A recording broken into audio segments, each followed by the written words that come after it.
In first news, US President Mr. Donald Trump imposed 25% tariff on India with an unspecified additional penalty.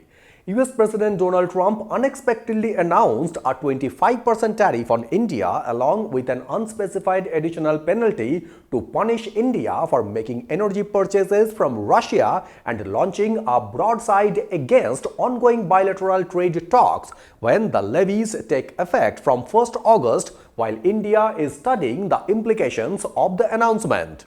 The announcement came at a time when US trade negotiators are preparing to visit India next month for further talks on the proposed bilateral trade agreement, when the first part of which is to be concluded by October.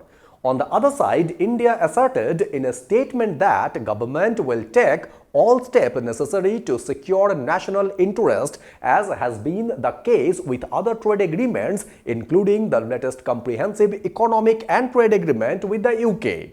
India and the US have been engaged in negotiations on concluding a fair, balanced and mutually beneficial bilateral trade agreement over the last few months, and the government of India attached the utmost importance to protecting and promoting the welfare of the farmers, entrepreneurs and MSMEs.